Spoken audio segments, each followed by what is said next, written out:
Assalamualaikum warahmatullahi wabarakatuh. Alhamdulillahirrabbilalamin. Kita masih diberi kesempatan untuk melaksanakan pembelajaran ini dalam keadaan sehat dengan materi menghindari perilaku tercela. Allah Subhanahu wa Ta'ala telah memberikan kebebasan untuk semua manusia untuk memilih jalan hidupnya, baik manusia tersebut ingin menjadi manusia yang senantiasa berbuat baik atau manusia yang senantiasa berbuat buruk, karena Allah tidak pernah memaksa hambanya untuk beramal, dan Allah juga telah memberikan amal yang mampu membedakan mana yang baik dan buruk serta pedoman, yaitu Al-Quran. Nah, di sini ada beberapa perbuatan tercela yang tidak boleh kita lakukan, seperti membunuh, liwat atau LGBT, meminum khamr, judi, mencuri dan korupsi, durhaka kepada orang tua, meninggalkan sholat, juga memakan harta anak yatim, yang sudah jelas akan merugikan kita apabila kita lakukan.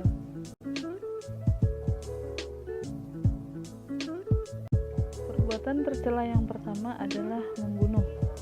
Membunuh sangat dilarang keras oleh agama Islam, karena membunuh termasuk dosa besar, dan membunuh tanpa alasan tidak jelas tidak dibenarkan dalam syariat Islam.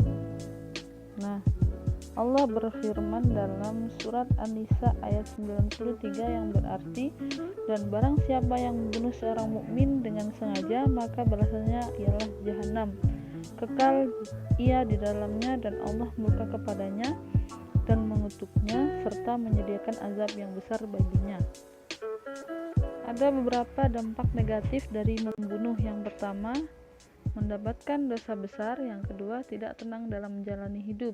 Selanjutnya ada mendapatkan hukuman penjara atau mati, menjadi aib keluarga, dan memunculkan rasa dendam dari keluarga korban.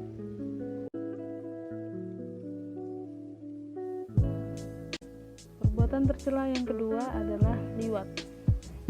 Liwat merupakan perbuatan yang melampaui batas dan belum pernah dilakukan oleh kaum sebelum Nabi Lut. Kaum Nabi Lut ini dinamakan dengan kaum Sodom. Nah, liwat atau homoseksual ini merupakan perbuatan keji dalam agama Islam dan dari sisi fitrah manusia. Perbuatan ini juga termasuk dalam dosa besar, bahkan lebih buruk daripada perbuatan zina. Nah, ada beberapa dampak negatif dari liwat, karena liwat merupakan perbuatan tercela yang menyalahi kodrat manusia dan menimbulkan banyak sekali kerugian. Apa saja? Yang pertama, mendapat murka dan laknat dari Allah Subhanahu wa Ta'ala. Yang kedua, menimbulkan keresahan bagi masyarakat sekitar. Selanjutnya ada balasan dosa besar dan juga masuk ke dalam neraka. Selanjutnya LGBT. LGBT yang secara harfiah memiliki makna yang hampir sama dengan liwat. Namun, perbuatan ini telah berkembang pesat seiring dengan kemajuan zaman. Nah, kepanjangan dari LGBT ini adalah lesbian, gay, biseksual, dan juga transgender. Nah, LGBT dibagi menjadi beberapa kategori berikut. L, yaitu lesbian, yaitu hubungan antara sama sejenis berjenis kelamin perempuan yang tidak memiliki ketertarikan kepada laki-laki. Nah, ada G atau gay, yaitu berhubungan antara sama jenis berjenis kelamin lelaki yang tidak memiliki ketertarikan terhadap perempuan. Selanjutnya B atau biseksual. Biseksual merupakan orang-orang yang memiliki kepribadian ganda. Terkadang ia menunjukkan sifat laki-lakinya dan terkadang sebaliknya. Namun, ia tertarik kepada siapapun tanpa memperdulikan jenis kelaminnya. Nah, yang terakhir ada T atau transgender. Transgender yaitu jenis kelamin seseorang yang berbeda dengan sifatnya sejak dilahirkan. Nah, Terkadang orang-orang ini melakukan berbagai macam cara untuk menunjukkan kepribadian aslinya, termasuk operasi kelamin. Ada beberapa dampak negatif dari LGBT. Yang pertama, dicap sebagai hubungan yang ilegal, terus berisiko menyebabkan penyakit seksual seperti HIV atau penyakit lainnya, terus juga dijauhi oleh keluarga, juga stres yang berkepanjangan.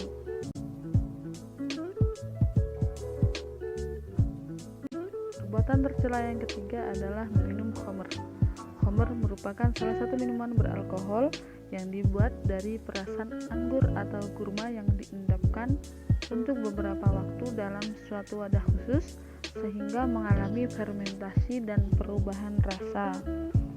Allah Subhanahu wa taala berfirman dalam surat Al-Maidah ayat 90 yang artinya, hai orang-orang yang beriman, sesungguhnya meminum khamr, berjudi, berkorban untuk berhala, mengundi nasib dengan panah adalah termasuk perbuatan setan. Maka jauhilah perbuatan-perbuatan itu agar kamu mendapat keberuntungan.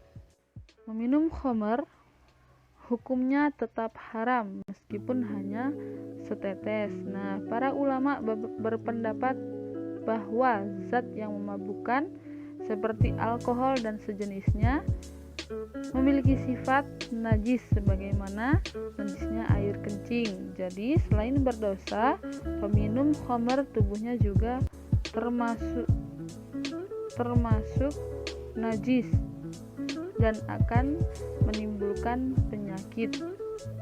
Nah, hukuman bagi orang yang meminum khamr atau minuman keras adalah didera. Nah, menurut Imam Abu Hanifah, Imam Maliki dan Imam Ahmad bin Hambal mendapat 80 kali pukulan. Nah, berdasarkan pada ijma' sahabat, Imam Asy-Syafi'i, Abu Daud dan ulama berpendapat akan mendapatkan hukuman 40 kali pukulan. Selain memabukkan dan berbahaya bagi kesehatan, dampak negatif dari meminum khamr adalah menurunnya daya konsentrasi.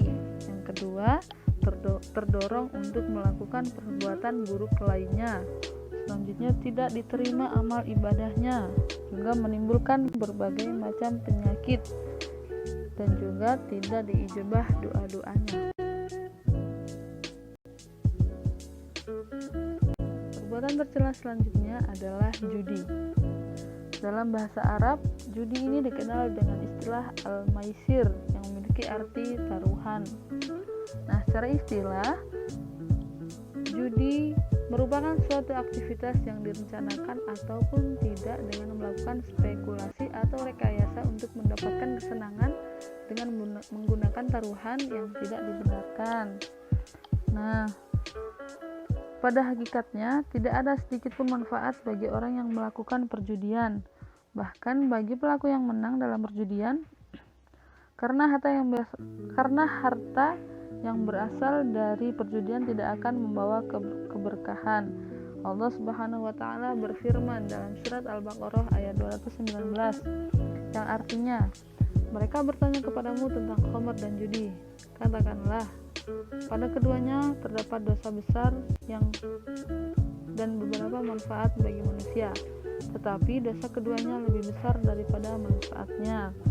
Nah, apa saja akibat negatif dari berjudi ini? Nah, yang pertama ada masuk lingkaran setan yang dapat merugikan diri sendiri dan juga orang lain. Selanjutnya, ada merugikan ekonomi. Karena apa? Karena ketidakpastian usaha yang dilakukan.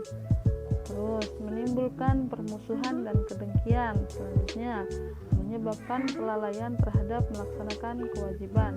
Yang terakhir ada menutup kepekaan rasa manusiawi. Terima kasih atas perhatiannya. Wassalamualaikum warahmatullahi wabarakatuh.